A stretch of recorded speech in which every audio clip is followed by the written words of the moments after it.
I actually just got back from WWRUG myself, and obviously 8.0 was very much the center of the presentations that were out there. And for those of you who do come to our event next Tuesday, the Library of Congress, we'll give you some further information on some of the things that were covered out there. So what they've tried to do with 8.0 is continue upon a lot of the success they had with 7.604. You know, they brought a lot of improvements to the UI there, a lot of new feature functionality, and they've really continued that trend in 8.0. And so what you're going to see is they're really trying to increase the user adoption of using that service catalog front end, and they've done a number of things to make it easier, quicker, fewer mouse clicks and all to be able to do that. And in order for you, the staff, whom I imagine is the majority of our office, they've also introduced, and they actually did this for 7.604, but widely in use now, is a new process designer which dramatically speeds up how quickly you can define remedy workflows and SRD templates in there. We'll talk a little bit about that. They've also, in this version, they've made quite a number of improvements in collaboration, both for staff and users, again, to make it easier to use the service desk and to make it quicker. And then last but certainly not least is some admin, time and effort types of things on how to get your systems up and running quicker, how to get the data in there in a more consistent and easier format. And we'll kind of hit on all of these. So if you look at, there are a dozen or so new features in there, but if you look at the key primary ones, this slide kind of sums it up. The first thing I hit on the last one was this new UI for service request management. We'll show you what that looks like. It's a vast improvement over what was out there in the prior versions. Obviously, BMC, as with most large enterprises, are making sure their products are more intertwined with social media. So with this version, we've got chat for both the end-user community as well as for staff members. We've got the ability to utilize Twitter feeds and Twitter broadcasts in this version, as well as to configure news feeds through your RSS connectors as part of the 8.0 implementation of Remedy. A lot of new improvements in the staff UI. I think most of you who are staff users out there, I think you'll be happy to see some of the things that are in there. And this is really the one area where there's actually some new functionality as well. Not only is it easier to use, but you get some new features that you didn't have before.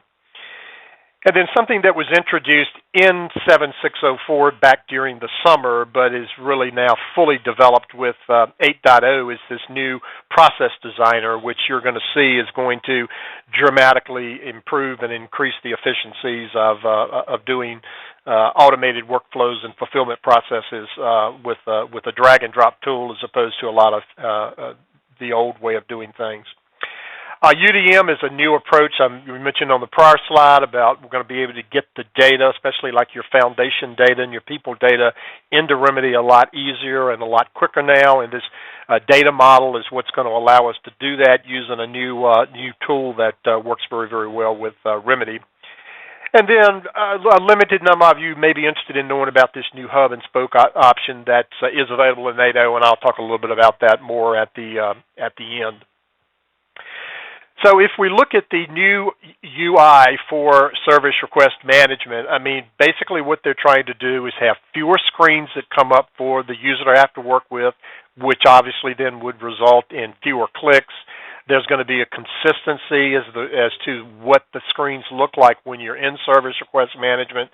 And obviously, we all know the easier it is for the end users to come in and do something on their own, the more likely it is that they'll come back and continue to use self-service, which is the lower cost of delivering this. And in the new version, the knowledge integration is very seamless. And in the old version, you had to actually click a little box, and then it took you strictly into a search of the knowledge base, where they've really eliminated that now, and it's totally integrated right within it. You'll notice that they've got things like service marketing. So up in this top slide here, and you notice these little buttons that light up, it's kind of like pretty much any feed on a web page you see.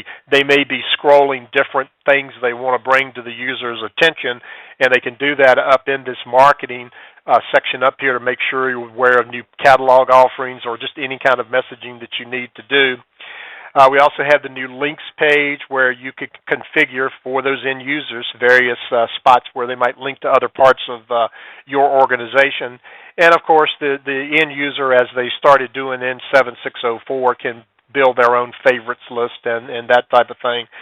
And the next screen just basically gives you a little bit closer view. It's the same identical screen, but being able to see the most frequently looked at knowledge articles, the most frequently looked at service request offerings here, my links, my current summary of what my issues look like, and if I don't see the ones I want in the real estate I have available here, of course I can search or just advance my pages there. And of course you can still obviously just come in and search for what you want. But what's different, and as you go into your service catalog, we've made that a little bit richer as well. So, for example, using some rich text and concentrated areas for the user to pay attention to be able to have multi-layers of conditional questions that might then spawn additional prompts there, to be able to give instructions right on the page for that end user to exactly what we're asking for in this particular question box, if you would. Again, going back to that theme of making it a lot easier for those self-service users to do that. And then even when you do go in and do something, for example, like type into your search box, that integration of knowledge with request all on a single page, again, should make this a little bit easier to navigate, fewer clicks, still with the consistent look and feel of my items are always over here to my top right, and my links are always over here to my bottom right here. And then even when you drill in and you select one of these knowledge articles or one of these service requests, instead of bouncing to a completely different screen and you're really getting out of the screen that you were in, it now just takes advantage of popping that information up for you to see the details of either the service request or the knowledge article, and then being able to take action on it, use it if you wanted it to there. But I haven't really lost that efficiency of what my pages look like. I don't have to necessarily use the breadcrumb feature to backtrack and go back pages. It's just a lot more intuitive and user-friendly interface that you have in this particular version of it. The other thing that's brand new in this version is they realize that, ordering hardware and software is really kind of outside of what a normal service request is. That should be coming from you taking advantage of the product catalogs that are in Atrium anyway.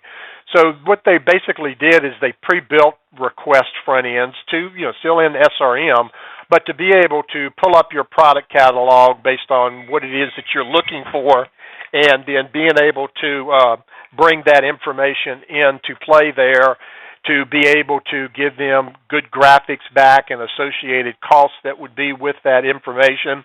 And ultimately, if they're grabbing more than one thing, to be able to use more of the shopping cart mentality here where it can roll up your pricing. And this, again, is new out-of-the-box self-service procurement capability. Obviously, on the back end, it's probably fulfillment processes leveraging both asset management and the change management functionality. We mentioned a little bit about more social media here in this one. And so in this version, we have chat for both the staff and for the end user, and especially in the self-service portal here, as you ask a question or as you do your knowledge search, you can interface with a virtual agent here who has some artificial intelligence built into this, and then based on what question you're asking, it then has the knowledge to either go find a service catalog option that fits that request, or to go find some particular articles within the knowledge repository that would resolve that problem, and see if you can't have, it's Surrey for BMC. Let's just call it what it really is there. It works very, very well. It was kind of available as a third party and originally then an add-on that you could do, and they've now just kind of integrated it more directly into there. I also had mentioned up front, of course, the ability to now interface with Twitter for just putting out comments or to even be doing broadcasts too. So that is available now for our end-user community to look at. And really what that's going to do is, with this virtual agent here, you're going to be able to get a better response to what you're looking for. You should get a higher adoption rate of users being able to self-serve themselves. You will get a full transcript of what went on there, and that can be either emailed to the client, or if you ultimately end up producing an incident, it can become part of that feed. And as I say, once you start this dialogue, it will capture everything that goes on, and the artificial intelligence of the virtual agent here is able to display whatever may need to be done within that service. So this MyE service is fully part of the ITSM 8.0 release there. Here is an example of a Twitter broadcast. We're all familiar with staff using broadcast, but now you can use it for Twitter as well. And then the last thing we wanted to talk about was now our staff members themselves. If you're working collaboratively on a system, you can just hit your new little chat window, your little chat cloud up here, and this is for agent-to-agent, collaboration on a given issue. So I'm in here working on this incident number 2712, and maybe I want to, call one of my colleagues in to help me look at this together, and we can kind of have a chat going on between ourselves about being able to do that. And that's a very nice feature that I think will be highly used in the most of the remedy environments that I've certainly been in the past.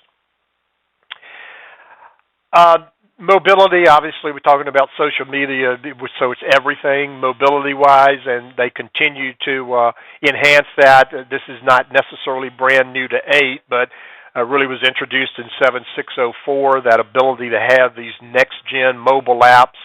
So, ITSM anywhere. Staff can submit SRM requests through their smartphones. End users could. Staff can come in and create new or work existing tickets within whatever their mobile device is. Obviously, this example that's on the screen is probably on an iPad, given the amount of data that's being shown.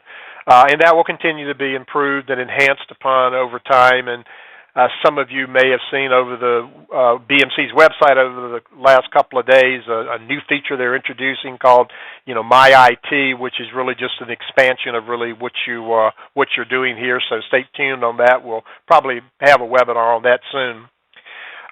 Obviously, very easy, friendly to use. If most of us are, we have iPads or iPhones or whatever. So minimal training. It always works because it's just an app download an app from the store, right? As well as the ability, of course, to do approvals through whatever smartphone device that you may be employing here as you go through here.